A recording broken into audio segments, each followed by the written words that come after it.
حضرت ربیعہ بن کعب کی وہ حدیث تو سارے لوگ سناتے ہیں کہ وضو کرایا کرتے تھے تو نبی پاک نے فرمایا کچھ مانگ لے. انہوں نے جنت میں نبی پاک کا پڑوس ہی مانگ لیا، یہ بخاری میں موجود ہے. لیکن وہ والی حدیث بھی پڑھو کہ جب نبی پاک نے انہیں کہا کہ ربیعہ تو مجھے وضو کراتا رہتا، شادی کیوں نہیں کرتا؟ حضور نے نہیں فرمایا کہ اس کا ذاتی معاملہ ہے، میں شادی کراؤں گا، میں اس کام میں کیوں آؤں گا، شادی کیوں نہیں کرتا؟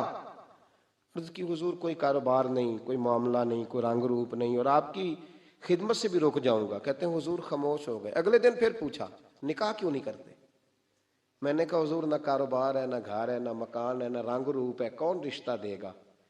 جب میں یہ کہہ کے باہر نکلا نا حضور خاموش ہو گئے، تو میرے دل میں خیال آیا ربیعہ تو بحث کیوں کرتا ہے اور ان کو بتاتا ہے جنہیں اللہ نے سارا کچھ ہی عطا فرمایا ہوا ہے.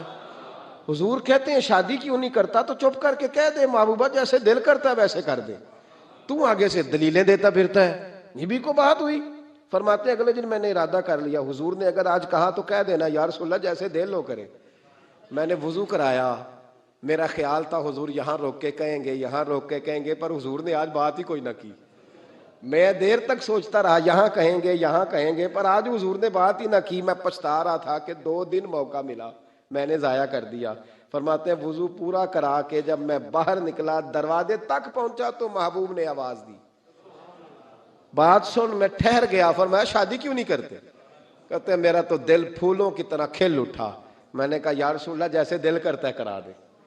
نبی پاک علیہ الصلوۃ والسلام نے فرمایا فلاں قبیلے کے سردار کے پاس جاؤ، اسے کہا اپنی بیٹی کا نکاح تیرے ساتھ کر دے. کہتے میں گیا، تھوڑی دیر کے لیے توقف کیا انہوں نے، لیکن پھر وہ راضی ہو گئے.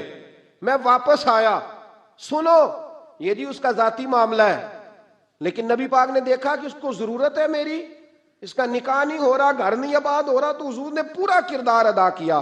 میرے محبوب کریم علیہ الصلوۃ والسلام نے حضرت حارثہ بن نعمان کو بلایا. فرمایا تیرا ایک مکان خالی ہے؟ کہ یا رسول اللہ ہاں. فرمایا یہ میرے ربیعہ کو دے دے، اس میں رہا کرے گا، دلہن کو لائے گا. حضرت بریدہ اسلمی کو بلایا. فرمایا ایک کھجور کی گٹھلی کے برابر سونا چاہیے. یا رسول اللہ کس لیے؟ فرمایا میرے اس غلام نے اپنی بیوی کو حق مہر دینا ہے. حضرت سیدنا عثمان غنی کو بلایا، تیسرے صحابی. فرمایا ایک مینڈے کا بندوبست تو نے کر کے دینا ہے. حضور کس لیے؟ فرمایا میں نے اپنے غلام کا ولیمہ کرنا ہے، بکرے کا بندوبست کر. ساری تیاریاں کر کے دیں. حضرت ربیعہ کہتے ہیں جب میں دلہن بیاہ کے گھر لایا تو میرے دوست یار رشتہ دار مبارک دینے آئے. کہنے لگے تیری کیا بات ہے، شادی بھی اعلیٰ خاندان، ولیمہ بھی، اور کھجور کی گٹھلی کے برابر حق مہر بھی. تو حضرت ربیعہ رو پڑے. فرمانے لگے میں تو کالا کلوٹا حبشی غلام تھا، سلام بھی کوئی نہیں لیتا تھا، مجھے مبارک نہ دو، میرے مصطفیٰ پہ درود و سلام پڑھو. یہ سارا حضور کا کرم ہے. کہتے ہیں اس کا ذاتی معاملہ ہے، بھئی سارا دن تیرے ساتھ رہتا ہے، اٹھتا بیٹھتا ہے، تیری نوکری کرتا ہے، تو نے کبھی پلٹ کے دیکھا ہی نہیں، تو نے کبھی اشک شوئی نہیں کی، تو نے اتنا ٹائم ہی نہیں دیا کہ تیرے کندھے پہ سر رکھ کے رو سکے، تیری توجہ ہی نہیں. نبی رحمت علیہ السلام دائیں بائیں والوں آگے پیچھے والوں کا خیال رکھتے، جہاں جس کو ضرورت ہوتی حضور اس کی ضرورت میں پہنچتے. اسی طرح صحابہ کرام علیہم رضوان میں سے جو خاص نورانی عالی شان لوگ تھے اور جن کا تذکرہ پڑھنے اور سننے سے دل روشن ہو جاتا تھا، ہم نے لوگوں کو بھلا دیا ہے. بزرگان دین کے عرس نہ صرف یہ کہ ہمارا نظریہ ہے بلکہ وہ دین کا ایک بہت بڑا حسن ہے، لیکن یہ کہ ان بزرگان دین کے عرس کے ساتھ ساتھ اگر ان بزرگوں کی یادیں بھی بنائی جاتی، ان کے روشن تذکرے بھی لوگوں کے سامنے رکھے جاتے، تو امت کی جو آنے والی نسلیں تھیں وہ ان کو اپنا رہنما، اپنا مقتدا، اپنا پیشوا تسلیم کرتی. اور یہ وہ رہنما تھے جنہیں حضور نے امت کا رہنما کہا. اصحابی کالنجوم، یہ ستارے ہیں میرے صحابہ، کسی کے پیچھے چلو گے تو اللہ تمہیں ہدایت عطا کرے گا.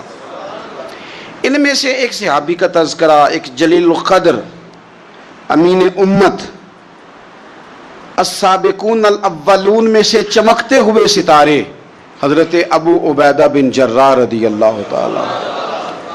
حضرت ابو عبیدہ بن جراح رضی اللہ تعالیٰ عنہ ان قرون اولیٰ کے لوگوں میں سے جنہوں نے بالکل ابتدا میں حضور کے دست اقدس پر کلمہ پڑھ لیا تھا، بالکل شروع میں دار ارقم کے دنوں میں، شاید اس سے بھی قبل. حضرت صدیق اکبر رضی اللہ تعالیٰ عنہ کی دعوت پر یہ مسلمان ہو گئے.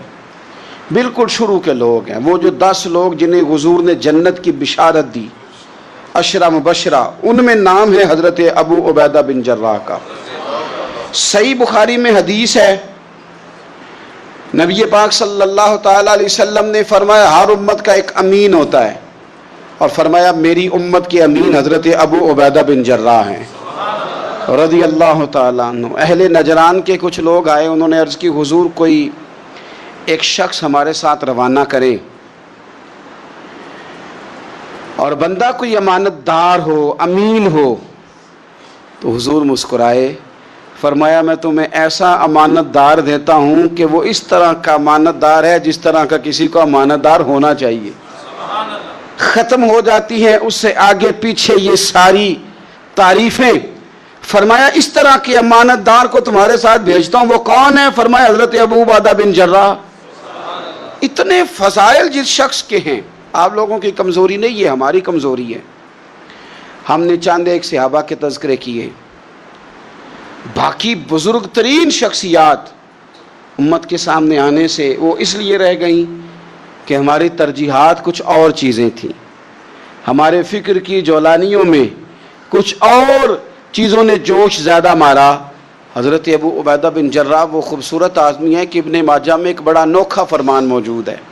ابن ماجہ میں حضرت عائشہ صدیقہ رضی اللہ تعالیٰ عنہ سے کسی نے پوچھا کہ نبی پاک صلی اللہ تعالیٰ علیہ وسلم کو سب سے زیادہ محبوب کون ہے، حضور کو سب سے زیادہ پیار کس سے ہے؟ تو فرمایا سادی سی بات ہے، ابو بکر صدیق سے، عمر فاروق سے. اس شخص نے کہا نہیں، میں ان کے بعد پوچھنا چاہ رہا تھا. تو فرمایا یہ بھی بڑی واضح بات ہے، ان کے بعد میں نے حضور کو جن سے سب سے زیادہ پیار کرتے دیکھا وہ حضرت ابو عبیدہ بن جراح ہیں. سب سے زیادہ میں نے محبت کرتے دیکھا. اور مسلم شریف میں یہ حدیث آپ کو ملے گی، حضرت عائشہ صدیقہ فرماتی ہیں اگر حضور خود اپنے فرمان سے خلیفہ بناتے تو اپنے بعد ابو بکر کو بناتے، ان کے بعد حضرت عمر کو بناتے، ان کے بعد بناتے تو ابو عبیدہ بن جراح کو بناتے. اتنا بڑا آدمی حضرت ابو عبیدہ بن جراح رضی اللہ تعالیٰ، اتنی بڑی شخصیت. اور پتہ ہے آپ کو ان پر صحابہ کا اعتماد کس طرح کا ہے؟ جب حضور علیہ السلام کے وصال ظاہری کے بعد صحابہ بیٹھے نا، میٹنگ ہو رہی تھی خلیفہ بنانے کے لیے، امت کا اجماع ہو رہا تھا حضرت صدیق اکبر پر. تو ایک دوسرے سے نہ پوچھا جا رہا تھا کہ آپ کی نظر میں اگر بیعت کی جائے تو کس کی کی جائے، آپ کی نظر میں بیعت کی جائے تو کس کی کی جائے، آپ کی نظر میں اگر امیر مقرر کیا جائے تو کسے کیا جائے، آپ کی نظر میں خلیفہ کس کو ہونا چاہیے. تو امت کا اجماع جناب صدیق اکبر کی طرف تھا. تو حضرت صدیق اکبر سے پوچھا گیا آپ بتائیے اگر آپ بیعت کریں گے تو کس کی کریں گے؟ تو حضرت صدیق اکبر نے کہا 2 لوگوں کی. اگر حضرت عمر کو آگے لگاؤ گے تو پھر بھی میں بیعت کر لوں گا، اور اگر ابو عبیدہ بن جراح کو آگے لگاؤ گے تو میں پھر بھی بیعت کر لوں گا. میں ان دونوں کی بیعت کرنے کو تیار ہوں. یار اتنا بڑا آدمی، کتنے کو کتابیں لکھی جانی چاہیے تھی، کتنے کو دن منانے جانے چاہیے تھے، کتنے کو ان کے نام ہمیں خطبے کرنے چاہیے تھے، کتنے کو تذکار ان ہستیوں کے ہونے چاہیے تھے. حضرت عمر فاروق رضی اللہ تعالیٰ عنہ کا وصال ہو رہا ہے. چونکہ جناب ابو عبیدہ بن جراح رضی اللہ تعالیٰ عنہ پہلے وصال فرما گئے تھے، تو جناب عمر فاروق رضی اللہ تعالیٰ عنہ کا وصال ہو رہا ہے. کسی نے کہا کسی کو خلیفہ نامزد کر دیں. فرمایا 6 لوگوں کی میں نے کمیٹی بنا لی ہے، کسی کو بنا لینا. ہاں اگر آج ابو عبیدہ بن جراح ہوتے تو پھر میں کمیٹی نہ بناتا، پھر میں ان کو امیر بناتا. اور اگر رب مجھ سے پوچھتا کہ عمر کس کو امیر بنا کے آئے ہو تو میں کہتا اے اللہ جسے تیرے نبی کریم نے امین فرمایا تھا انہیں میں امیر بنا آیا ہوں. اتنے بڑی شخصیات، اتنے بڑے نام، اتنا بڑا مرتبہ. اور پھر 2 ہجرتیں کی حضرت ابو عبیدہ نے، حبشہ بھی گئے، مدینہ بھی آئے، ہر جہاد میں شامل ہوئے. اور عشق کے امتحان دینے کی باری آئے تو سب سے پہلے دیے. زرہ کی 2 کڑیاں ٹوٹ کے احد کے میدان میں حضور کے رخساروں میں پیوست ہو گئی تھی. دوڑ کے آئے حضرت ابو عبیدہ اور ایک کڑی اتاری, اپنے دانت سے زور سے کھینچی تو ایک دانت ٹوٹ گیا. پھر دوسری کڑی زور سے نکالی حضور کے رخسار نور سے تو دوسرا دانت ٹوٹ گیا, لیکن حضور کی تکلیف برداشت نہیں کر سکے. عجیب امتحان لیا ان کی محبت نے بھی, عجیب امتحان لیا. اعظم بلا سے اپنی وہ ہستی ہی کیوں نہ ہو, جو چیز اس کی راہ میں حائل ہو پھونک دو. عجیب امتحان لیا. احد کے میدان میں ان کے والد ان کے مقابلے میں آ گئے تھے. یہاں تو مقابلہ ہوتا ہے نا دولت اور دین کا, تو لوگ کمزوری دکھا جاتے ہیں. وطن اور دین کا تو لوگ کمزوری دکھا جاتے ہیں. یہاں تو مقابلہ ہوتا ہے نا ہمارا اپنے نفس کی خواہشات اور دین کا, تو غلبہ کچھ اور چیزیں لے جاتی ہیں, لیکن سامنے باپ ہے اور اس طرف دین ہے, حضور کی محبت ہے, نبی پاک کی غلامی ہے. مقابلہ ہو رہا ہے, قبول کس کو کرنا ہے؟ تو حضرت ابو عبیدہ نے پھر فیصلہ کیا, میدان احد میں تلوار اٹھائی اور باپ کی گردن کاٹ کے پھینک کے لوگوں کو بتایا کہ کائنات میں ہم سب سے بڑھ کے پیار کرتے ہیں تو مدینے والے محبوب سے کرتے ہیں. اتار دی گردن باپ کی. حضرت ابو عبیدہ بن جراح رضی اللہ تعالیٰ عنہ نے اس طرح قربانیاں پیش کی. میدان کے آدمی تھے, میدان میں رہے, ساری زندگی میدان میں رہے, لشکروں کی قیادت کی ساری زندگی. حضرت ابوبکر صدیق رضی اللہ تعالیٰ عنہ نے ان کو جہاد کے لیے بھیج دیا تھا. حضرت عمر کا بڑا اعتماد رہا. دوستی کس سے تھی؟ حضرت معاذ بن جبل سے. گہرے دوست کون تھے؟ حضرت خالد بن ولید. ان لوگوں سے گہری دوستی تھی. سادہ بود و باشت, سادہ کھانا, سادہ اٹھنا بیٹھنا, سادہ مزاج. حضرت عمر فاروق رضی اللہ تعالیٰ عنہ ملک شام گئے, یہ بھی ملک شام میں تھے. جناب عمر فاروق کے مزاج میں جلال تھا. آپ نے کچھ لوگوں کو دیکھا جنہوں نے زرق برق لباس پہن لیے, بڑے بڑے عالی شان بنگلے بنا لیے, بڑے بڑے گھروں میں رہنے لگے. تو حضرت عمر کو اتنا جلال آیا کہ زمین پر اتر کے نا سنگریزے اٹھا کے تو لوگوں کو مارتے تھے. فرماتے تھے اتنی جلدی حضور کی تعلیم بھول گئے اور تم نے اجمیوں کے طریقے اپنا لیے. اتنی تکلیف کے ساتھ حضرت عمر گفتگو کرتے, لیکن حضرت ابو عبیدہ سے ملتے تو فرماتے یار تھوڑی روٹی بھی کھایا کر, کبھی تو بھی کپڑے بدل لیا کر. اتنا فقر, اتنی سادگی. اولین لوگوں میں سے جن کے لیے لوگ مسلمانوں کا امیر المومنین بنانے کی باتیں کر رہے ہیں. حضرت عمر ملنے گئے تو کسی چٹائی کے ٹکڑے کی تہ 2-3 لگا کے گھوڑے پہ اس کو رکھ لیا جاتا تھا سواری کرنے کے لیے تاکہ پسینہ نہ آئے. اسی کو اتار کے نا تو سرانہ بنا کے بیٹھے لیٹے ہوئے زمین پہ. حضرت عمر ملنے گئے تو حضرت عمر فاروق رضی اللہ تعالیٰ عنہ کو بھی اپنے ساتھ زمین پہ بٹھا لیا. تو حضرت عمر فرمانے لگے میں نے تو روٹی کھانی ہے تجھ سے, دوست ہے میرا, کھانا کھلا. تو کہنے لگے کھلاتے ہیں نا, کھلانا کیوں نہیں. یہ بھی لوگ تھے, اسی دھرتی پہ رہتے تھے. ان لوگوں کو نا کسی چیز نے اپنے قبضے میں نہیں لیا.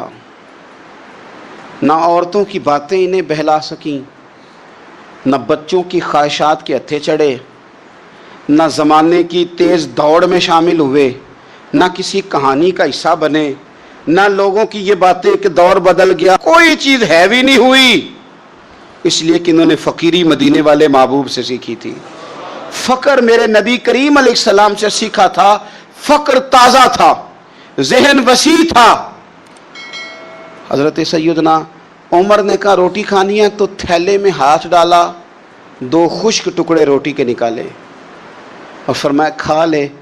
تو حضرت عمر نے پکڑ کے منہ میں رکھے, چبائے اور جناب عمر رو پڑے. فرمانے لگے ہر بندے کو دنیا نے اپنے قبضے میں کر لیا ہے, لیکن ابو عبیدہ تو آج بھی بچا ہوا ہے. دنیا تجھے اپنے جال میں پھنسا نہیں سکی, تو قابو نہیں آیا, تو آج بھی اپنی جگہ پہ قائم ہے. تو وہیں کھڑا ہے جہاں مدینے والے محبوب نے ہمیں کھڑا کیا, تو وہیں کھڑا ہے یار. اتنے حسین آدمی, اتنا بڑا نام, اتنا بڑا قد, اتنا بڑا کردار, اتنا بڑا حسن. ہزاروں کی فوج کے سپہ سالار ہیں. اگر میں کہہ دوں چیف آف آرمی سٹاف ہیں, میرا خیال ہے میری بات غلط نہ ہوگی. اتنی بڑی فوج کے سپہ سالار, اور اس فوج کے سپہ سالار جس میں کئی دفعہ سپاہی بن کے حضرت خالد بن ولید بھی لڑائی کر رہے ہیں. اتنی بڑی فوج کو کمان کرتے ہیں, لباس وہی سادہ, غذا وہی, سادہ انداز وہی. رومی بہت بڑی طاقت سمجھتے تھے اپنے آپ کو. جناب عمر کے زمانے میں ان کے خلاف لشکر کشی ہوئی. امیر کون ہے؟ حضرت ابو عبیدہ. ہاتھ میں تلوار پکڑی, گھوڑے پہ بیٹھے چلے گئے, محاصرہ کر لیا رومیوں کا, گھیر لیا. اب رومیوں نے کچھ تھوڑی سی مزاحمت کرنے کی کوشش کی, باہر آئے, لیکن کچھ بھی نہ ہو سکا, منہ کی کھا کے واپس اندر چلے گئے. کئی دنوں سے حضرت ابو عبیدہ کی فوج نے محاصرہ کیا ہوا ہے. جب تنگ آ گئے تو پیغام بھیجا کہ ہم صلح کرنا چاہتے ہیں. فرمایا صلح تو مسلمانوں کا پسندیدہ کام ہے, آ جاؤ. انہوں نے کہا جی ہم جزیہ دے دیں گے, ہم کسی طریقے مسلمانوں کے اطاعت میں آ جائیں گے, آپ ہم سے بات کریں. فرمایا بھیجو. ان کا سپہ سالار آیا. انہوں نے روب ڈالنے کے لیے نا مسلمانوں پہ سپہ سالار کو بڑے قیمتی کپڑے پہنائے, زرق برق لباس, عالی شان پوشاکیں, 5-7 لوگ ساتھ. یہ لوگوں کا طریقہ ہوتا ہے. وہ پریشر ڈالنے کے لیے لوگ کرائے کا مکان بھی خرید لیتے ہیں, کرائے کی کار بھی حاصل کر لیتے ہیں, لوگوں کے برتن بھی استعمال کر لیتے ہیں, کسی کے گھر سے فرنیچر بھی منگوا لیتے ہیں. تو آپ نے نا وہ زرق برق لباس پہنے ہوئے ان لوگوں کو آتے دیکھا. اب وہ بڑے اپنے انداز میں تو روب ڈالنے کے لیے آئے تھے نا, تو آ کے پوچھا مسلمانوں کے امیر کہاں ہیں لشکر کے؟ تو انہوں نے کہا ادھر ہی تھے, یہیں کہیں ہوں گے. وہ بڑا حیران ہوا کہ ہم تو بڑے لاؤ لشکر کے ساتھ آئے. یاد رکھ لیں روب کپڑوں کا نہیں ہوتا, روب کردار کا ہوتا ہے. پھر پوچھا کہاں ہیں؟ نے کہا جناب وہ سامنے خیمے میں دیکھ لو. وہ خیمے میں گئے تو اتنی بڑی فوج کا سپہ سالار زمین پہ بیٹھے اور اپنے تیر سیدھے کر رہے ہیں. اب وہ بڑے زرق برق لباس میں کہنے لگا ابو عبیدہ بن جراح آپ ہیں؟ فرمایا میں ہی ہوں. کہا ملنا تھا؟ فرمایا آ جاؤ. کہنے لگا آپ تو زمین پہ بیٹھے ہیں. تو آپ فرمانے لگے ہمارے بزرگ زمین پہ ہی چلتے تھے, زمین پہ ہی بیٹھتے تھے, زمین پہ ہی کھاتے تھے, نیند آتی تھی تو زمین پہ ہی سو جاتے تھے. وہ حیرانگی سے کہنے لگا آپ اتنے بڑے سپہ سالار ہو کے اس طرح رہتے ہیں؟ فرمانے لگے میری ضروریات ساری پوری ہوتی ہیں, پھر بھی کبھی کوئی مشکل بن جائے تو میں تھوڑا سا قرضہ لے لیتا ہوں حضرت معاذ بن جبل سے, ان کو مشکل آ جائے تو مجھ سے لے لیتے ہیں.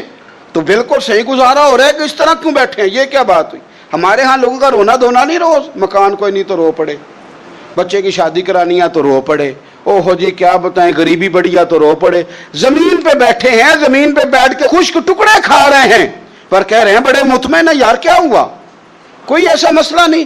اگر کبھی مشکل آ جائے تو میرے دوست ہے حضرت معاذ بن جبل, تھوڑا قرضہ لے لیتا ہوں, ان کو ضرورت پڑے تو مجھ سے لے لیتے ہیں. رومی صلح بھی کر گئے, بات بھی کر گئے, پر جہاں جہاں گئے نا حضرت ابو عبیدہ بن جراح کا فقر بھی بیان کرتے گئے. وہ فقر بھی بیان کرتے. کیا کریں, اب تو بھائی پیروں کی کوٹھیاں بھی دیکھنے کے قابل ہیں. کیا بتائیں آپ. اب تو جو زیادہ فقیری کا درس دیتا ہے نا, اس کی پجاروں دیکھ کے بندہ پریشان بھی ہو جاتا ہے کہ اس پجاروں سے نکل کے اس نے فقر کا درس دیا ہے.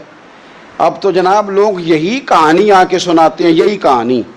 یعنی کچھ امیر لوگ ہیں وہ کئی دفعہ جلسوں کا ٹائم لینے آتے ہیں تو لگتا ہے کہ پیرانے پیر ہے. یہ کہتے ہیں فلانے پیر صاحب بھی میرے پاس آتے ہیں, فلانے بھی آتے ہیں, فلانے بھی آتے ہیں, فلانے بھی. شکر ہے جی اللہ کا, فلانے کو فون کروں تو وہ آ جایا کرتا ہے. میں نے ایک سے کہا, میں نے کہا یار آپ نے لیا کیا, سیکھا کیا؟ آپ تو ابھی بھی وہاں کھڑے ہیں کہ دولت ہی سارا کچھ ہے. کیا لیا آپ نے اتنے پیروں کو بلا کے؟ اصل کیا کیا, ملا کیا؟ آج بھی اگر وہی کھڑے ہو تو پھر آپ نے فقر سے کیا سیکھا؟ کچھ بھی نہیں. پھر تو آپ نے نا, میں پہلے بھی ایک دن کہا تھا, پھر کہتا ہوں, میں کہتا ہوں ہمیں برانڈ نہ بنایا کرو. خدا را مشہور آدمی سمجھ کے دعوت نہ دو, دین کا خادم سمجھ کے دعوت دو. ایسا کام نہ کرو کہ فلانا بندہ بڑا مشہور ہے تو اس کو دعوت دے لے. کبھی کبھی بڑی تکلیف. میں ابھی تھوڑے دن پہلے بڑے لمبے سفر پہ تھا, صبح میں 8:30 گھر سے نکلا, 8:30, اور میں 2-2:30 بجے وہاں پہنچا. لیکن 10 کیمرے لگے ہوئے, آپ کی کار سے نکلنے کی فوٹو, آپ کی بیٹھنے کی فوٹو, آپ کے آنے کی فوٹو, میرے گھر میں داخل ہونے کی فوٹو, فریزر کے ساتھ فوٹو, اندر والے دروازے کے ساتھ فوٹو. کیا میرا مطلب ہے معاملہ ہے. اب آپ کے سامنے 15 کیمرے چل رہے ہیں, آپ ٹانگ بھی سیدھی نہیں کر سکتے کیونکہ آپ کو بڑا سیٹ ہو کے بیٹھنا ہے, فوٹو ہو رہی ہے. تو کافی ٹائم گزر گیا تو میں نے ان سے کہا کہ یار میں 7-8 گھنٹے, مجھے مہربانی کرو ٹانگیں تو سیدھی کر لینے, اس کو ذرا بند کرو کیمرے کو, اور مہربانی کرو ایک پانی کا گلاس ہی دے دو, چائے کا کپ ہی پوچھ لو, ٹھیک ہو گیا سارا کچھ اپنی جگہ پہ، لیکن یہ کچھ مزاج، مطلب ہم نے تو بزرگوں کے پاس بیٹھ کے وقت گزارا ہے، اور میں آپ کو ایمانداری سے کہتا ہوں، میں کسان کا بیٹا ہوں، آج بھی میں بڑے شوق سے، رات میں نے اچار سے روٹی کھائی ہے، گھر والوں نے کہا کہ کچھ بنا دیتے ہیں، میں کہ اچار لے آؤ نہ، پیا ہے نا، اس لیے کہ میں غریب ماں کا بیٹا ہوں، مجھے اچار تسلی دیتا ہے، تشفی دیتا ہے، مجھے سکون دیتا ہے، میں اپنے غریب دوستوں کے اندر بیٹھ کے آج بھی فخر محسوس کرتا ہوں، بڑی کوٹھیاں تکلیف دیتی ہیں، اس لیے کہ میں نے وہ وقت بھی دیکھا ہے کہ جب ہمارے ایک تایا جی تھے تو ان کے گھر کی دیوار گر گئی تھی، تو ابھی ان کو پیسے نہیں مل رہے تھے، تو میرے ابا جی نے کہا ان کے گھر جا کے سو جاؤ، انہوں نے دیوار کے آگے چارپائیاں لگا کے سونا ہے، کوئی گھر میں نہ آ جائے، تو مطلب یہ کہ آپ مہربانی کریں، یہ دیکھو یہ میرے نبی پاک کے غلام ہیں، ان کی سادگی دیکھو، ان کی فقیری دیکھو، 2-4 دن پہلے بچوں کا کھانا پکا ہوا تھا، بچے لائن میں نہ کھانا، کافی سارے بچے ہیں تو رات کو لائن میں لگ کے روٹی لیتے ہیں، میں بھی لائن میں لگ گیا بچوں کے ساتھ،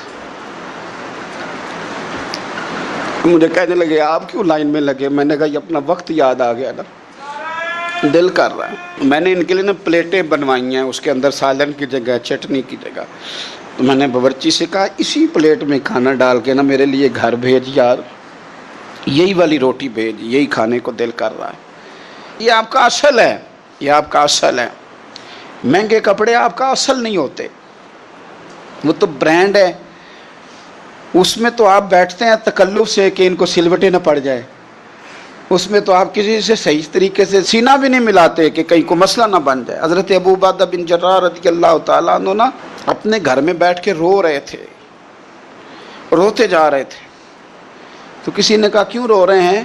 مسند امام احمد بن حنبل میں موجود ہے، فرمانے لگے نبی پاک علیہ السلام نے مجھے ایک دن کہا تھا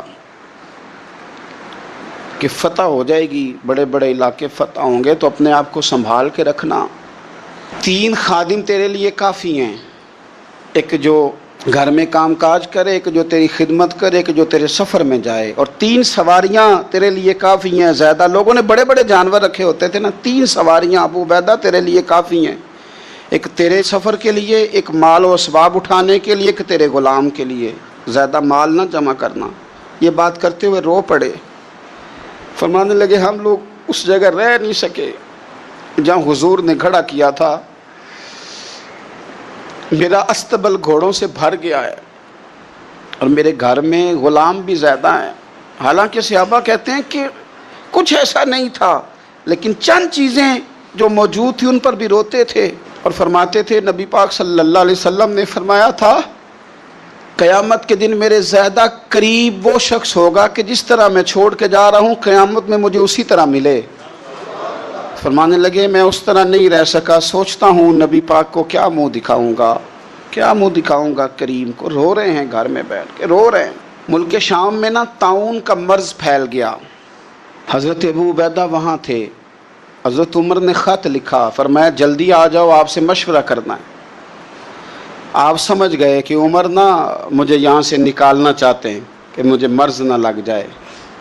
جواب لکھا، کہنے لگے مجھے پتہ ہے جو مشورہ آپ نے کرنا ہے، میں مسلمانوں کو اکیلا چھوڑ کے نہیں آ سکتا، میں لشکر کا سپہ سالار ہوں، کیسے آ جاؤں، میں یہی رہوں گا۔ حضرت عمر نے خط لکھا کہ پھر آپ جابیہ کی جانب بھی چلے جائیں، تھوڑے سے وہاں موسم ٹھیک ہے، وہاں تشریف لے گئے۔ طاعون جب پوری طرح پھیل گیا تو منبر پہ کھڑے ہو کے حضرت ابو عبیدہ بن جراح نے خطبہ دیا، فرمانے لگے اس مرض سے گھبرانا نہ، تم سے بہت پہلے جو صالح لوگ تھے، نیک لوگ تھے، وہ اس مرض کی وجہ سے وصال کر گئے، یہ نیک لوگوں کی موت کا سبب بنا ہے، لوگوں گھبرانا نہ۔ فرمایا کرتے تھے میں تو دعا کرتا ہوں مجھے بھی خدا کی رحمت سے حصہ ملے۔ آپ جمعے کی نماز مسجد اقصیٰ میں پڑھنے جا رہے تھے تو رستے میں طاعون کا حملہ ہوا، وصال ہوا طاعون کے مرض سے۔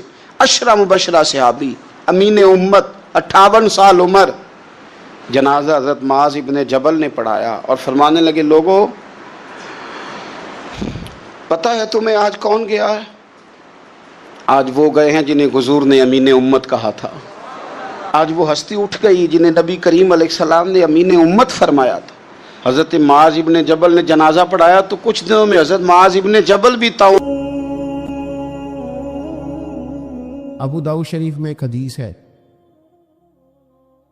بہت سارے لوگ ایسے ہیں جو کہتے ہیں کہ جناب ہم نے نا سارے ظاہری دلائل پر ہی فیصلہ کرنا ہے. کچھ فیصلے ضمیر کی آواز پر بھی ہوتے ہیں، کچھ فیصلے دل کی گواہیوں پر بھی ہوتے ہیں، کچھ فیصلے ایسے ہوتے ہیں جو کرنے پر روح بھی مجبور کرتی ہے، کچھ جگہیں ایسی ہوتی ہیں جہاں جسم نہیں جاتا پر عشق بندے کو گھسیٹ کر وہاں لے جاتا ہے. حیدر شاہ اس گلی کدے نہ رول دی پر ہوں تے میں رول دی میں رول گئیاں. کچھ جگہ پہ انسان کو جانا ہی پڑتا ہے. ایک صحابی حضرت خزیمہ رضی اللہ تعالیٰ، ابو داؤد شریف میں حدیث موجود ہے، نبی پاک علیہ الصلوۃ والسلام نے ایک یہودی سے گھوڑا خرید لیا. حضور نے فرمایا آ میرے ساتھ، میں تمہیں پیسے دیتا ہوں. اللہ کے محبوب تھوڑا آگے تشریف لے گئے، یہ ذرا تھوڑے فاصلے پہ پیچھے آ رہا تھا. راستے میں لوگوں نے اس کو کہا کہ تو نے تو سستا بیچ دیا ہے، گھوڑا تو مہنگا ہے، قیمت زیادہ لگا دی. یہ مکر گیا. محبوب کریم علیہ السلام نے پیسے تمہارے پیسے لو. گھوڑا دو. کہنے لگا کون سا گھوڑا، میں نے تو بیچا ہی نہیں.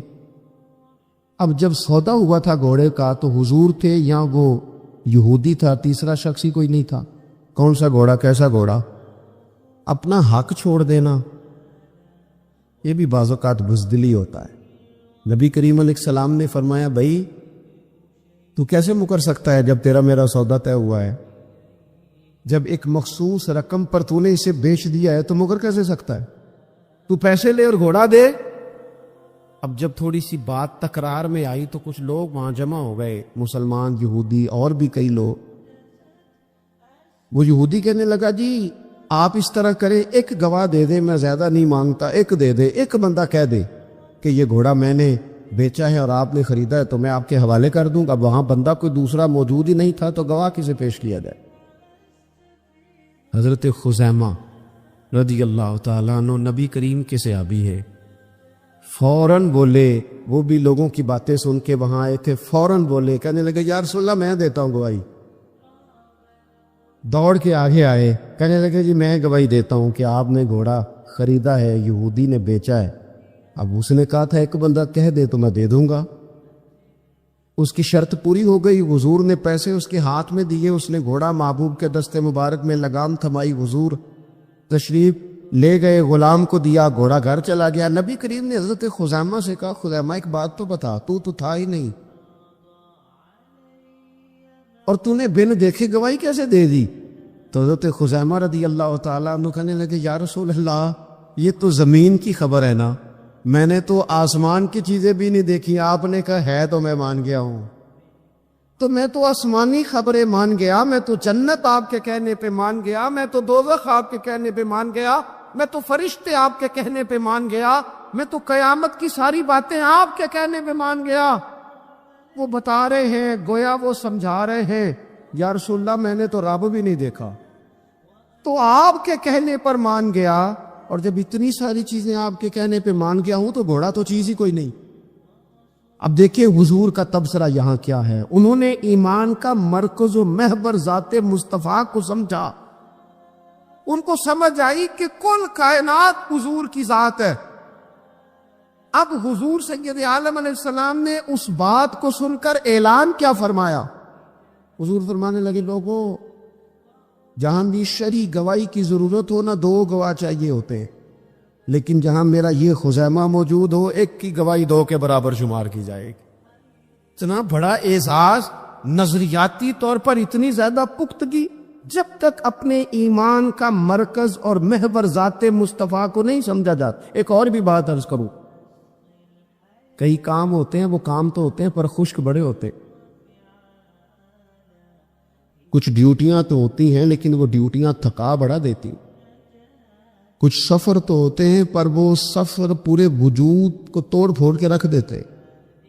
لیکن کچھ کام ایسے ہوتے ہیں جو بندہ بڑے ذوق سے کرتا ہے. کچھ ڈیوٹیاں ایسی ہوتی ہیں کہ بندہ کہتا ہے کبھی 2 گھنٹے اور کرنی پڑ جائے نا. کچھ سفر ایسے ہوتے ہیں کہ جس میں بندے کا دل کرتا ہے یا اللہ یہ سفر کبھی روز ملے نا. چلے نہیں سمجھ آتی تو ایک سادی سی کسی شاعر نے بات کی ہے، اس نے کہا ہے کہ دنیا دیا سفراں تو بندہ تھک بھی تو جاندہ ہے نا. پر سفر مدینے دا ہر بار ہی بڑا سونا. کچھ سفر تھکاتے نہیں نا, اکتاہٹ نہیں ہو.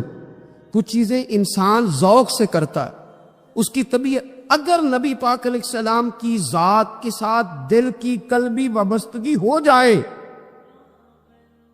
دین کا کام تھکاوٹ پیدا نہیں کرے گا. مسجد کی حاضری بوجھ نہیں بنتی. انسان کے لیے کوئی بھی خیر کا کام کرنا مشکل نہیں ہوتا. اس کا وجود ڈھل سا جاتا ہے. اس کی طبیعت اس طرح کی ہو جاتی ہے کہ جیسے سارے نور سے ہو کر آ کر. شرط یہ ہے کہ کامل محبت ہو. آج کل ڈھیروں لوگوں کو دعویٰ ہے حضور کی محبت کا, ڈھیروں لوگوں, اور بالکل ٹھیک ہے, ہونا بھی چاہیے. لیکن اپنے آپ سے پوچھ لینا چاہیے اچھی طرح سے. ہمیں اچھی طرح سے غور کر لینا چاہیے کہ شہرت زیادہ پیاری ہے کہ حضور. یہ ہمیں غور کرنا چاہیے. ہمیں غور کر لینا چاہیے کہ دولت زیادہ پیاری ہے کہ نبی پاک علیہ الصلوۃ والسلام کی ذات.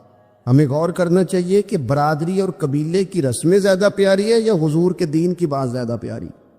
ہمیں پہلے غور کر اپنی ترجیحات کا تعین کرنا چاہیے, اور پھر ہمیں اپنے دل سے یہ بھی پوچھنا چاہیے کہ تیرا فلاں دوست سے ملنے کو تو بار بار دل کرتا ہے, اہل خانہ کو, گھر والوں کو ملنے کو تو تیرا بار بار جی چاہتا ہے, کیا تیرے دل میں کبھی بیٹھے بیٹھے تڑپ اٹھتی ہے, بیٹھے بیٹھے, اور کبھی تیری آنکھیں باہر آتی ہیں کہ رب کوئی موقع بنا دے اور میں جا کے حضور کا شہر مبارک بھی دیکھا ہوں. اچانک دل کرتا ہے نا کسی شخص سے بات کرنے کو, تو کیا بالکل بیٹھے بیٹھے کبھی اچانک نعت سننے کو بھی دل کرتا ہے کہ نہیں؟ کبھی اچانک حضور کی سیرت کی طرف بھی توجہ بیٹھے بیٹھے چلی جاتی ہے کہ نہیں؟ دیکھیں, وہی بندہ بھی انکار نہیں کرے گا جب کسی سے کہا جائے گا کہ مجھے حضور علیہ السلام سے بڑی محبت ہے. لیکن آپ کو کس سے محبت ہے, آپ کس سے پیار کرتے ہیں, یہ صرف آپ کو ہی پتا ہوتا ہے. میں کس سے محبت کرتا ہوں, میرے دل میں کس بندے کے لیے کتنی گنجائش ہے, یہ سامنے والا نہیں ماپ سکتا, یہ ضلع میں ہی ماپ سکتا ہوں, کیونکہ دل جو میرا ہے. یہ باطنی کیفیات میری ہیں. ہم روز نعرے لگائیں, روز زور شور سے نعرے لگائیں, لوگ سن کے کہیں کہ بڑا پیار کرتا ہے یہ حضور سے, لیکن یہ ہمیں پتا ہے ہماری قلبی واردات کیا ہے, ہمیں خبر ہے. لیکن نا صحابہ سچے لوگ تھے. حضرت عمر رضی اللہ تعالیٰ عنہ حضور کی بارگاہ میں حاضر ہیں, تو عرض کی یا رسول اللہ صلی اللہ تعالیٰ علیہ وسلم, مجھے آپ ہر چیز سے زیادہ پیارے ہیں, لیکن حضور مجھے لگتا ہے مجھے اپنی جان آپ سے زیادہ پیاری ہے. سچ بولنا ہے نا, نیرا دعویٰ نہیں کرنا, بات کو کھول کر بیان کر کے واضح کر کے بیان کرنا. یا رسول اللہ صلی اللہ تعالیٰ علیہ وسلم, مجھے محسوس ہوتا ہے مجھے اپنی جان آپ سے زیادہ پیاری ہے. تو حضور نے ان کے دل پر ہاتھ رکھ کے فرمایا عمر ابھی ایمان نہیں مکمل ہوا.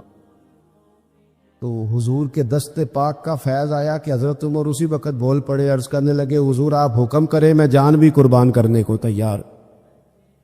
اپنے آپ سے بات کرے, اپنے اوپر تھوڑی توجہ دے. دوسروں کو تبلیغ کرتے, دوسروں کو واعظ کرتے, دوسروں کو نصیحت کرتے, دوسروں کو سمجھاتے تو بڑا وقت گزر گیا. اب تھوڑا سا نا اعلیٰ حضرت رحمۃ اللہ علیہ سے لوگوں نے کہا آپ واعظ کہیں, تو فرمانے لگے ابھی تو میں اپنے نفس کو نہیں واعظ کہہ سکا, اپنے آپ سے میں ابھی گفتگو نہیں کر سکا, تقریر نہیں کر سکا, تو لوگوں کو کیا واعظ کروں گا. ہم تھوڑا سا نا اپنے اوپر توجہ دیں. حضور کی محبت کا جو ذوق صحابہ کے ہاں ہے, آج بڑے سارے لوگ نہیں ہیں جو بچ بچ کے بات کرتے ہیں, بچ بچ کے. میں تو اپنے زمانے میں دیکھتا ہوں کہ سیاسی لیڈروں کے نعرے لگاتے وقت لوگوں کو کوئی کسی قسم کی آر محسوس نہیں ہوتی. وہ گاڑی جو کبھی کسی غریب کے ہاسپٹل جانے کے کام نہیں آئی, سیاسی لیڈر کا جلسہ ہو تو وہ بھی گاڑی اندر سے نکل آتی ہے, اور اس پر 10 بندے چڑھ جائیں تو ٹوٹنے کا بھی کوئی خطرہ محسوس نہیں ہوتا. لیکن وہ لوگ جو اتنا تگڑا کر کے اپنے لیڈر کا نعرہ لگا رہے تھے, انہیں چاہیے تو نا کہ اس سے کئی 100 گنا بڑھ کے ان کی زبانوں پہ حضور کے تذکرے جاری ہوتے, اور ان کی زبانیں پوری طرح تر ہوتی درود و سلام سے. لیکن آپ دیکھ لیں ہم اپنی اپنی فیلڈ میں, اپنے اپنے معاملات میں کتنے زیادہ مضبوط ہیں اور کتنے زیادہ آگے ہیں, لیکن ذات رسالت محب کے معاملے میں ہمیں وہ جوش, وہ محبت جس کا ہم اظہار کرتے ہیں, ہمیں اسے کیفیات میں لانا چاہیے. اور کچھ لوگ ایسے بھی ہیں جو اس معاملے میں بھی بڑے سنجیدہ ہو کے رہنا پسند کرتے ہیں. وہ کہتے ہیں نہیں جی نہیں, اب میں جلوس میں جاؤں. اور میں حیران ہوتا ہوں جو قوم روز کوئی نہ کوئی جلوس نکالتی ہے، وہ نبی پاک کا جلوس آتا ہے تو وہ شرعی دلائل پوچھنے شروع کر دیتی ہے کہ بھئی اس پر کوئی دلیل ہے؟ تو میں نے کہا یہ جو روز نکلتے ہیں ان پر دلیلیں ہیں؟ کبھی کسی نے سوال نہیں کیا، کبھی کسی شخص نے کوئی بات نہیں کی، اور یہاں لوگ دلائل کی دنیا میں اتر آتے۔ وارفتگی، شوق، حضور کی جو مرکزی حیثیت ہے دین میں، نبی پاک کے ساتھ قلبی رشتہ، مضبوط وارفتگی۔ عروہ بن مسعود ثقفی کفر کی طرف سے نہ سفیر بن کے آئے تھے حدیبیہ میں۔ جب کوئی بندہ کسی کا سفیر بن کے آتا ہے تو وہ اس کی پوری ترجمانی بھی کرتا ہے، پورے نمائندے بن کے آئے تھے۔ یہاں کچھ وقت انہوں نے حضور کے صحابہ کے ساتھ گزارا اور واپس گئے، تو جا کے کہنے لگے لوگوں میں سفیر آدمی ہوں، میں نے کافی ساری دنیا دیکھی ہے۔ سفیر جو ہوتے ہیں نا مختلف ممالک میں تعینات، وہ مختلف تہذیبوں کو دیکھتے ہیں، مختلف حکومتوں کو دیکھتے ہیں، مختلف نظریات کا مطالعہ کرتے ہیں۔ کہنے لگے میں مختلف قسم کے لوگوں کو دیکھ کے آیا ہوں، کیسر و کسریٰ کے بڑے بڑے دربار میں نے دیکھے، اور عرب کے اندر کچھ ایسے لوگ بھی تھے اس دنیا میں کہ جو اپنے آپ کو سجدہ کرواتے تھے، معاذ اللہ۔ کہا میں نے بڑے بڑے دربار دیکھے ہیں، لیکن میں عجیب رنگ دیکھ کے آیا ہوں رسول پاک کے غلاموں کا حضور کے ساتھ۔ یعنی حضور سجدہ کرنے سے منع کرتے ہیں، لباس سادہ پہنتے ہیں، کوئی بڑا تخت نہیں لگاتے، کوئی بڑا نبی پاک محل نہیں بناتے، حضور زمین پر تشریف فرما ہے وہیں وضو کرتے ہیں، اور کسی کو حضور رغبت بھی نہیں دیتے یہ کام کرنے کی۔ لیکن باوجود اس کے جو وہاں کیفیت عروہ بن مسعود نے دیکھی وہ صحیح بخاری میں موجود ہے۔ کہنے لگے میں عجیب نظارہ دیکھ کے آیا ہوں کہ حضور بلغم شریف اپنے ناک سے نکالتے ہیں۔ بلغم ماں بڑا پیار کرتی ہے نا بچے سے، تو اس کی ناک سے یا گلے سے کبھی بلغم نکل آئے تو اماں نا ایسے ایسے ادھر منہ کر کے پھینکتی ہے، ایسے کر کے پھینکتی ہے، کبھی نکالنے بھی پڑ جائے۔ صحیح کہہ رہا ہوں میں؟ لیکن یہ دیکھیں، اور یہ ان لوگوں کی بات ہے جو عام لوگ نہیں، یہ عروہ جمیع صحابہ کی بات کر رہے ہیں۔ اور یہ بندے کون ہیں؟ حضرت ابو بکر صدیق جیسے سمجھدار لوگ، حضرت عمر جیسے لاکھوں مربع میل کی حکومتیں چلانے والے لوگ، حضرت عثمان غنی کی طرح کے لوگ جو جس کاروبار میں بھی ہاتھ ڈالتے ہیں چار چاند لگا دیتے، حضرت مولا علی شیر خدا جیسے علم و حکمت اور دانائی والے لوگ، یہ کیا کرتے ہیں؟ عروہ کہنے لگے کہ نبی پاک کے ناک مبارک سے بلغم نکلتی ہے تو اپنے چہروں پہ مل لیتے ہیں یار، اور یہ صحیح بخاری میں موجود ہے، وہ اپنے جسموں پہ ملتے ہیں۔ اور کہنے لگے جب وہ وضو کرتے ہیں نا حضور، تو وہ جو وضو کا بچا ہوا پانی ہے اس کے لیے ان کے جذبات اس طرح کے ہیں کہ لگتا ہے وہ لڑ پڑیں گے آپس میں، وہ لڑیں گے کہ یہ قطرہ مجھے چاہیے، یہ حضور کے مقدس جسم سے لگا ہوا ہے۔ اور میرے امام کو تو پھر بات کہنی آتی ہے نا، اعلیٰ حضرت فرماتے ہیں جو حضور کے قدموں سے لگ کے دھون بن جائے نا وہ تو آب حیات ہوتا ہے، وہ پی لینے والے تو مرتے ہی نہیں وہ لوگ تو باطنی طور پر ہمیشہ زندہ رہتے ہیں۔ کہتے ہیں جس کے قدموں کا دھون ہے آب حیات ہے، وہ جانے مسیحا ہمارا نبی، اور جس کی 2 بوند ہیں کوثر و سلسبیل ہے، وہ رحمت کا دریا ہمارا نبی۔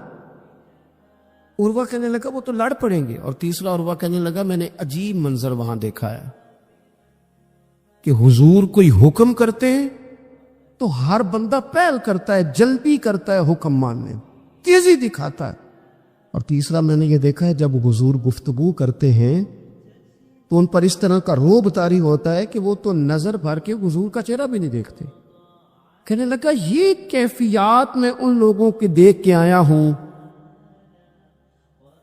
جو اپنے حبیب سے اتنی محبت کرتے ہیں، وہ کبھی بھی حضور کے دین کا جھنڈا نیچے نہیں آنے دیں، وہ کبھی بھی کسی کفر کی نفاق کی سازش کو آگے نہیں بڑھنے دیں گے۔ تو کافر تو کل بھی اس بات کا اظہار کر رہا تھا کہ ہمیں جو ڈر لگتا ہے مسلمانوں سے وہ اس بات سے لگتا ہے یہ اپنے نبی کے ساتھ بڑے جڑے ہوئے، ان کا رشتہ حضور کے ساتھ بڑا مضبوط، اور امت سوال جواب کر رہی ہے، امت ترازو لے کے بیٹھی ہے کہ اتنا علم تھا معاذ اللہ اور اتنا نہیں تھا، یہ کر سکتے تھے اور یہ نہیں کر سکتے، ان کو یہ کہنا چاہیے اور یہ نہیں کہنا چاہیے۔ بھئی یہ تو ہمارے بزرگ پرانا فیصلہ کر گئے، وہ کہتے ہیں بعد از خدا بزرگ توئی قصہ مختصر، اور حضور رب کے بعد سب سے بڑے ہیں، یہی مختصر قصہ ہے۔ تو حضور سید عالم کے ساتھ جو قلبی وابستگی ہے، نبی کریم علیہ السلام نا مدینہ شریف میں جب ہجرت کر کے تشریف لے گئے تھے تو حضرت ابو ایوب انصاری رضی اللہ تعالیٰ عنہ کے گھر میں حضور نے قیام فرمایا تھا۔ ہمارے پاس بہت ساری چیزیں ایسی ہوتی ہیں جن کی طلب بڑی ہوتی ہے، لیکن جب وہ حاصل ہو جاتی ہیں پھر ان کی طلب نہیں رہتی۔ ایک چیز آپ کے پاس ہمیشہ رہنے لگ جاتی ہے، پھر اس کے ادب آداب زیادہ نہیں رہتے۔ یہ ایک مزاج ہے عام آدمی۔ چلے میں اپنی بات بتاتا ہوں آپ کو۔ عام آدمی جو ہوتا ہے نا، وہ قرآن شریف کے غلاف کو بھی چومتا ہے، پھر قرآن پاک کو بھی چومتا ہے، پھر وہ بڑے احترام سے کھول کے رکھتا ہے۔ لیکن ہمارے مدارس میں جو حافظ ہوتے ہیں وہ نہیں زیادہ چومتے، ان کے پاس رہتا ہے نا ہر وقت، وہ لا کے رکھتے، ادب کرتے ہیں، کوئی بے ادبی نہیں کرتے، اللہ معاف کرے، لیکن جس طرح سے عام آدمی اس کو بار بار چومتا ہے یا ذوق کا اظہار کرتا ہے۔ دیکھیں حافظ بیچ بیچ میں سے ناراض ہونے لگ گئے مجھ سے۔ آپ ناراض نہ ہوں، لیکن چلو بات کر تو لینے دو نا جو ٹھیک ہے، وہ کر تو لینے دو۔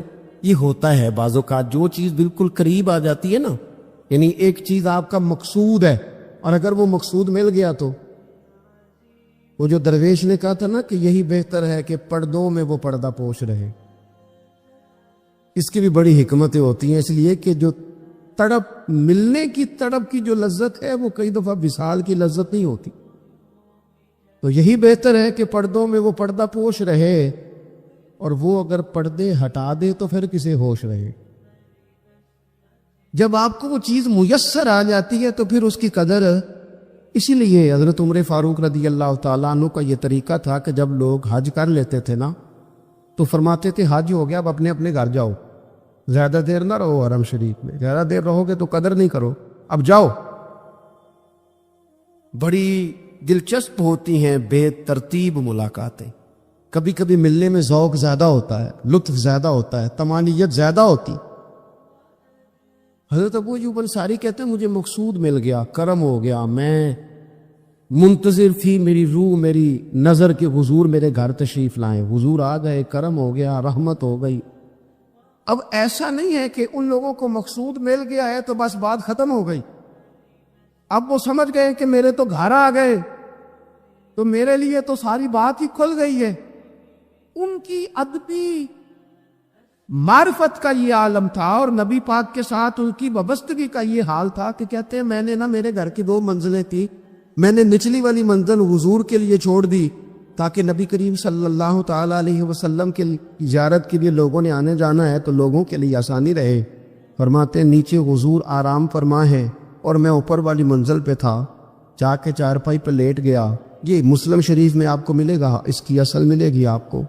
فرماتے ہیں میں آرام سے جا کے چھت پہ لیٹ گیا، رات کا تھوڑا سا پہر گزرا تو میرے دل میں خیال آیا وہ ایوب تو اوپر ہے اور حضور نیچے ہے، پائے نظر ہوش میں آ، یہ کوہ نبی ہے، آنکھوں سے بھی چلنا یہاں بے ادبی ہے۔ اور امام فرماتے ہیں حرم کی زمین اور قدم رکھ کے چلنا، ارے سر کا موقع ہے وہ جانے والے، کہا حضور نیچے۔ فرماتے ہیں ساری رات میں ایک دیوار کے ساتھ پیچھے ہو کے بیٹھا رہا، ساری رات یہ سوچتا تھا کہیں میں وہاں نہ چل دو جہاں حضور آرام فرما ہو، میرے قدم نہ آ جائے۔ میں تڑپتا رہا، مقصود پاس آ گیا ہے، وہ چیز حاصل ہو گئی ہے، لیکن اس کی تڑپ میں اضافہ ہوا ہے، احترام بڑا ہے۔ یعنی آپ سوچ رہے ہیں کہ میں ان کا ادب کیسے کروں، ان سے محبت کیسے کروں، کس اعزاز سے انہیں بٹھاؤں۔ فرماتے ہیں کہ تڑپ کے میں صبح حاضر بارگاہ ہوا، میں نے کہا یا رسول اللہ کریم کرم ہو جائے، میری تو بساط ہی نہیں، میں چھت پہ کیسے گزارا کروں گا۔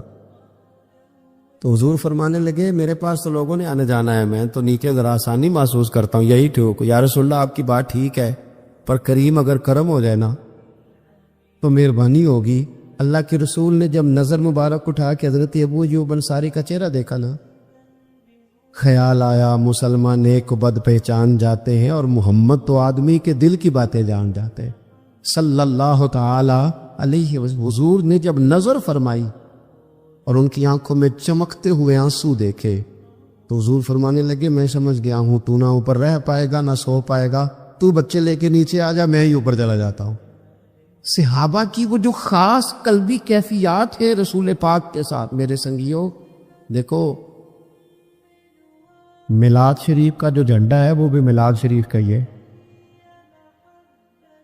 وہ میلاد کا جھنڈا۔ ایسا نہ ہو کہ میلاد کا جھنڈا کسی گلی میں پڑا ہوا نظر آئے، میلاد پہ چھپنے والا اشتہار پوسٹر کسی جگہ گرا ہوا نظر آئے۔ یہ جو لنگر شریف ہے نا، تبرک کے چاول، یہ حضور کے میلاد سے وابستہ ہے، یہ گلیوں میں بکھرے ہوئے نظر نہ آئے۔ اس طرح کی کیفیات نہ ہو کہ محسوس ہو کہ جناب یہ تو احترام والے لوگ ہیں، یہ لوگ تو حضور کی محبت کی بات کرتے۔ محبوب کی نسبتوں کا احترام بھی محبت ہی کا ایک پہلو ہوتا ہے، خاص وارفتگی نبی پاک کی ذات کے ساتھ خاص۔ اور پھر ان لوگوں نے نا ان چیزوں کو بھی چھیڑا جن کی شریعت میں گنجائش تھی۔ شریعت کے دو حکم ہیں، ایک عزیمت ہے، ایک رخصت ہے۔ ایک یہ ہے کہ اگر حالات بڑے سخت ہیں، بڑے گڑبڑ ہیں، تو آپ تھوڑی دیر کے لیے سائڈ پہ ہو جائیں، رخصت ہے، اجازت ہے۔ اور ایک یہ ہے کہ آپ ڈٹ جائیں نا حالات کے سامنے، پھر اللہ مددگار ہے۔ ایک یہ ہے کہ گنجائش ہے، اور ایک یہ ہے کہ دل نہیں میرا مانتا، میں گنجائش کا کیا کروں، میری طبیعت نہیں مانتی۔ چلیں ایک بات اور کھول دیتے ہیں، ایک ہوتا ہے حکم، ایک ہوتی ہے رضا، ان دونوں میں فرق ہوتا ہے۔ وہ جی میں نے حضرت صاحب سے کہا جی مجھے اجازت ہے میں جاؤں، انہوں نے کہا جاؤ، میں چھٹی لے کے آیا ہوں۔ بھائی آپ نے چھٹی مانگی تھی، حضرت نے دے دی، استاد جی نے دے دی، یہ تو حکم ہے، لیکن تمہیں بھانپنا چاہیے تھا نا ان کی مرضی کیا ہے، ان کی رضا کیا ہے۔ رضا تو اس طرح کی ہوتی ہے کہ مکتب عشق کا دستور نرالا دیکھا، اس کو چھٹی نہ ملی جس نے سبق یاد کیا۔ میرا ایک دیہاتی ماحول سے تعلق ہے، ہمارے سرکاری اسکولوں میں نا ایک مانیٹر بنا دیتے تھے، جو بچہ لائق ہوتا تھا نا وہ مانیٹر بن جاتا تھا، حالانکہ لائق ہوتا تھا، سیانا ہوتا تھا، لیکن مانیٹر بن کے نا اس کی ذمہ داری بڑھ جاتی تھی، پھر اس کو کنجیاں مل جاتی تھی، اسی نے سب سے پہلے آنا ہے، اس نے سب سے بعد میں جانا ہے، ہر چیز اس کے سپرد۔ پیار جو زیادہ کریں ان کی ذمہ داریاں بھی زیادہ ہوتی۔ یہ کیا بات ہوئی کہ میری محبت زیادہ ہے تو میں مسجد میں غیر حاضر ہوں، میں حضور کا میلاد شریف زیادہ مناتا ہوں تو میں نے سنت شریعت کو اپنایا ہی نہیں۔ محبت مجھے حضور سے زیادہ ہے، لیکن حضور نے جو حقوق العباد ادا کرنے کا سبب پڑھایا ہے اس پر میری توجہ ہی نہیں۔ بھئی اگر آپ کا پیار زیادہ ہے تو پھر آپ کی ذمہ داری بھی زیادہ ہے، پھر آپ کو زیادہ حساس ہونا چاہیے۔ حضور صلی اللہ علیہ وسلم کے پاس ایک مہمان آ گئے رات کے وقت میں، جب وہ آئے تو حضور نے پوچھا کھانا کھانا ہے؟ تم نے کہا کھانا ہے۔ جھوٹ اور بھوک کو جمع کرنا منع ہے، کہا جی کھانا ہے۔ تو حضور صلی اللہ علیہ وسلم نے فرمایا ازواج مطہرات کے گھروں میں پتہ کرو کچھ ہے۔ حضرت ام سلمہ کے گھر میں پتہ کیا تو کہا یا رسول اللہ 4 دن سے روٹی نہیں پکی۔ حضرت زینب سے پوچھا تو کہا حضور کئی دن سے چولہا ہی نہیں جلایا۔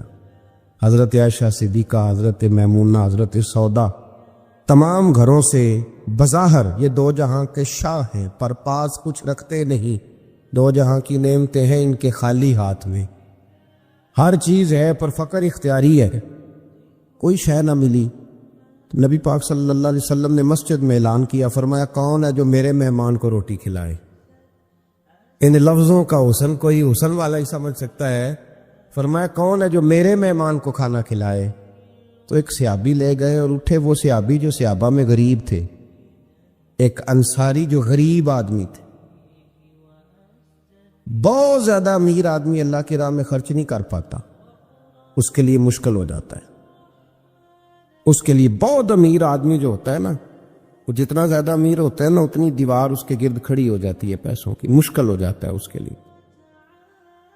غریب آدمی کھڑے ہوئے، اگرچہ میرے محبوب کے غلاموں میں جو بڑے امیر تھے وہ بھی خرچ کرنے میں بڑے آگے تھے، حضرت عثمان غنی رضی اللہ تعالیٰ عنہ، حضرت عبد الرحمن ابن عوف، حضرت ابو بکر صدیق رضی اللہ۔ لیکن یہ غریب آدمی کا حضور میں لے جاؤں گا، میں لے کے جاؤں، اور یہ بخاری مسلم ہے۔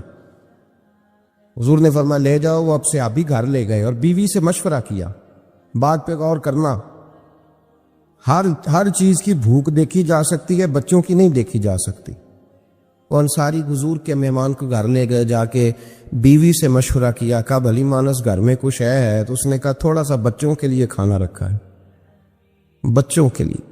بچے تو بزدل کر دیتے ہیں، بچے تو آدمی کو بزدل کر دیتے ہیں، بچے تو مار دیتے ہیں، کلیجہ پھٹ جاتا ہے بچہ بھوکا ہو تو، نیند نہیں آتی۔ اب صحابی اپنی بیوی سے کیا کہتے ہیں؟ کہتے ہیں بچوں کو بہلا کے سلا دے، اور رسول اللہ کے لیے نہیں، رسول اللہ کے مہمان کے لیے، بھائی نبی پاک کے لیے نہیں، حضور کے۔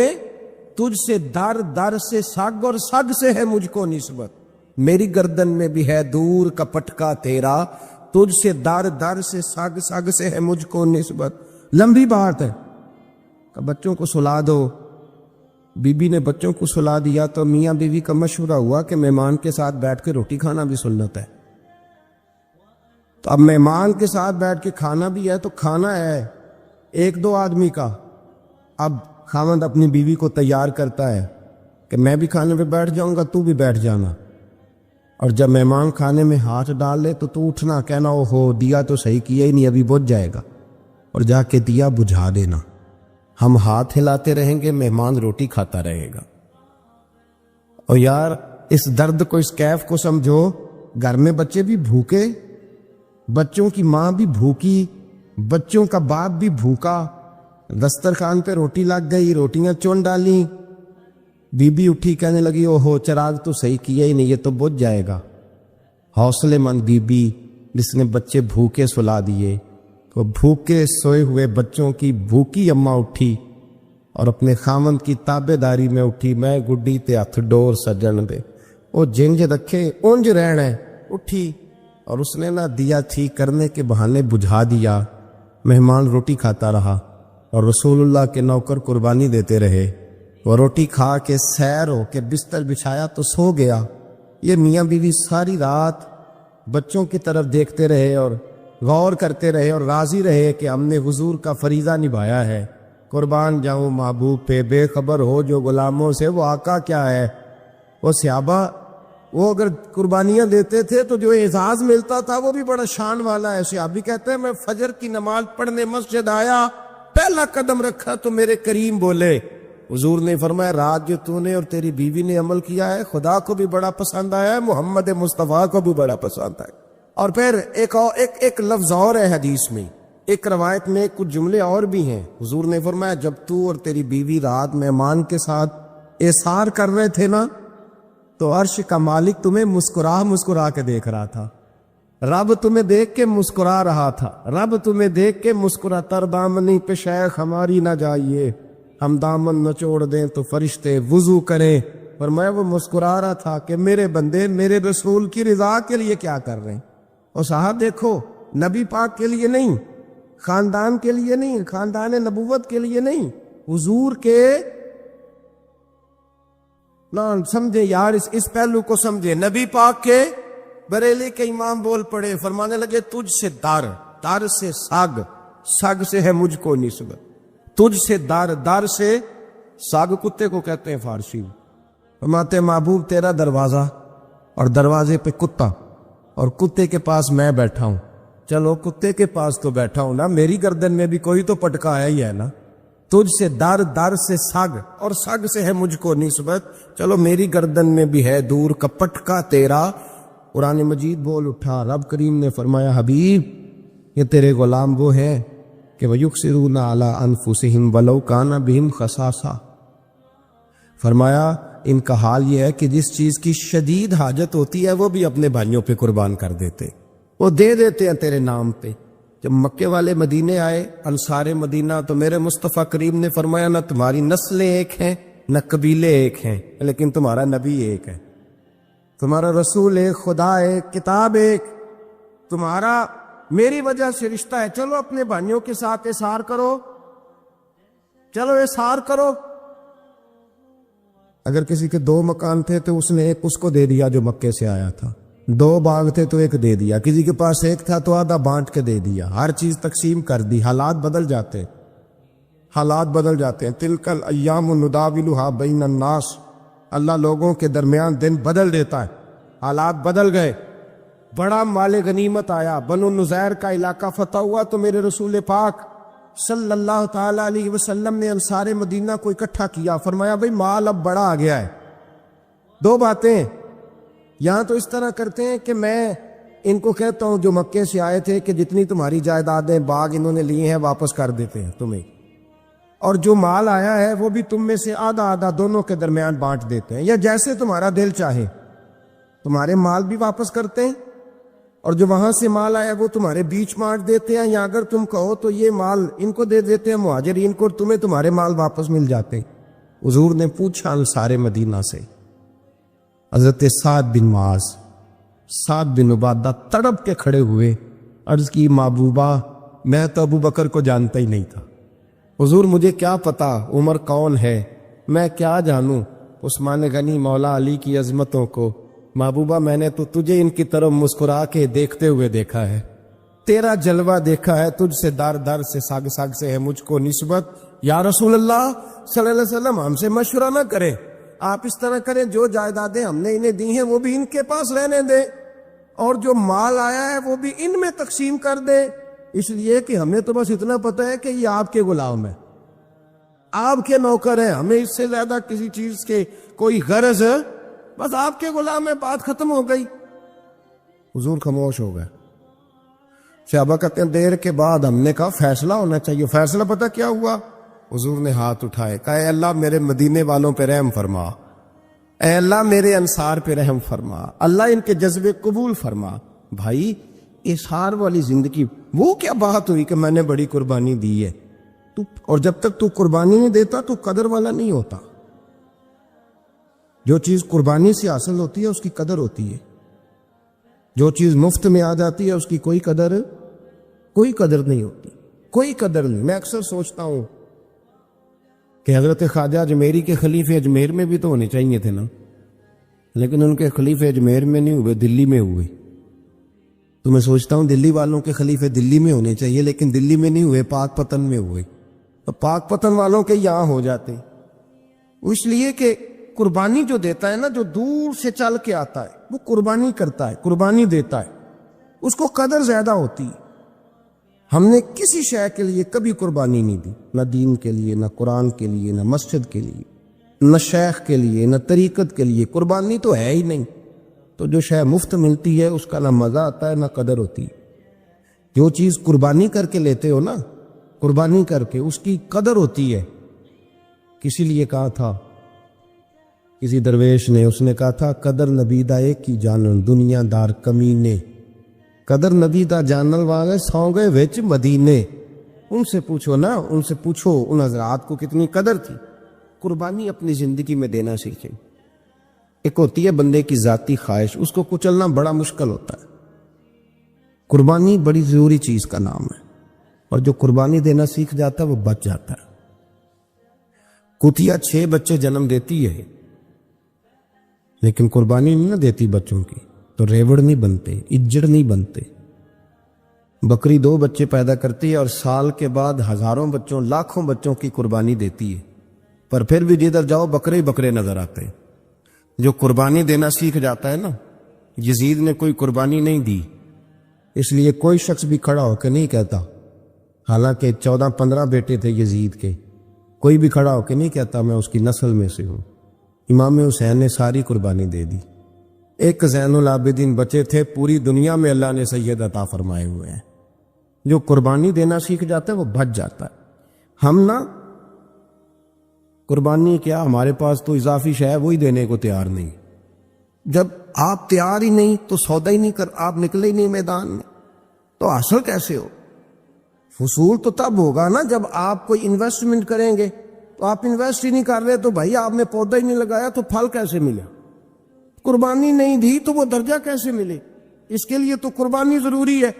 اب تمام صحابہ کی زندگی پڑھ لیں، حضرت ابو بکر سے لے کر حضرت بلال تک، یہ سارے قربانی والے ہیں۔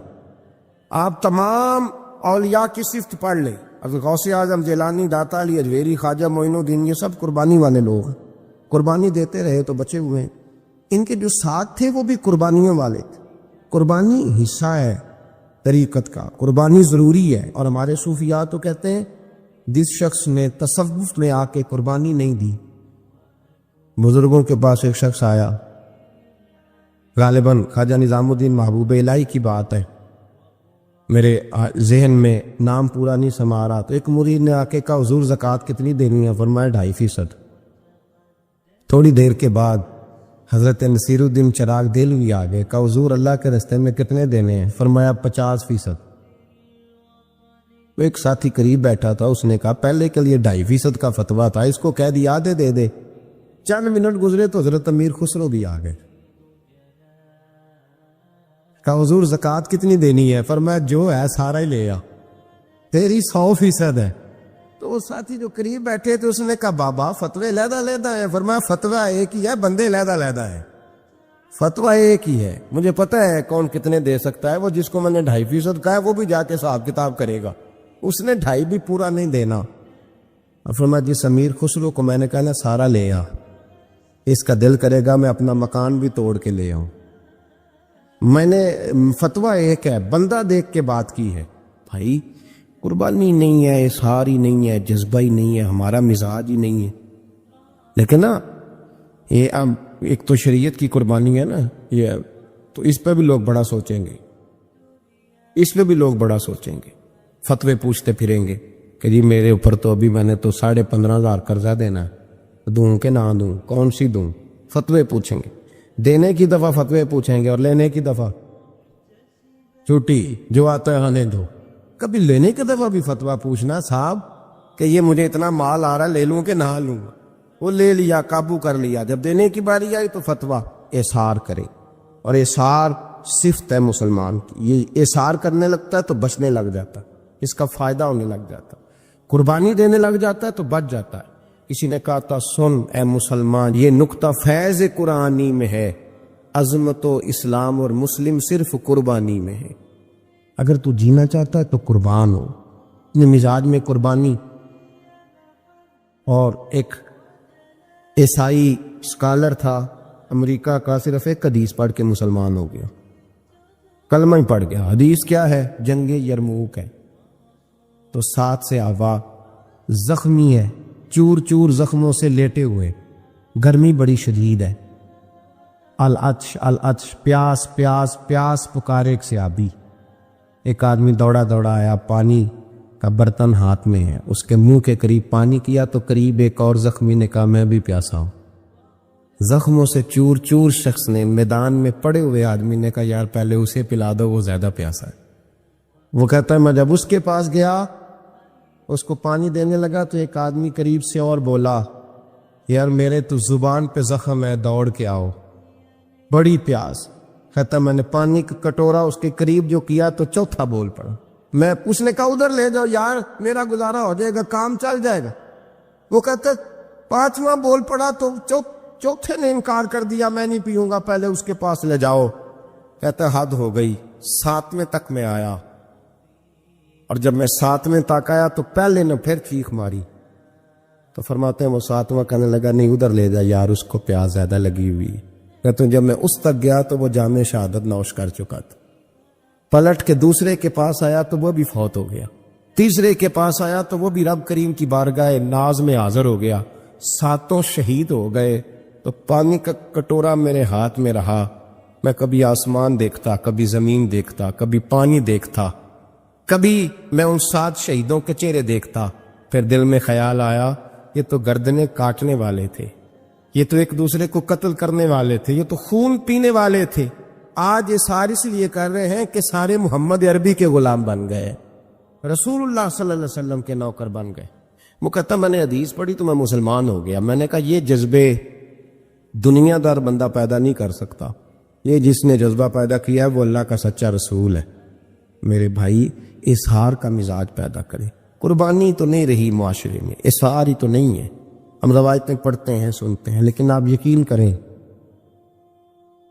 پنکھے کے نیچے مسجد میں کوئی دوسرے کو جگہ دینے کو تیار نہیں، پھر پنکھا ہے نا چل رہا تو کوشش ہے کہ مجھے عین اس جگہ ملے جہاں پنکھا چل رہا ہے، اتنا بھی اظہار کرنے کو لوگ تیار نہیں، اتنا بھی، اور درجے بڑے بڑے لینے چاہتے ہیں، بڑے بڑے درد۔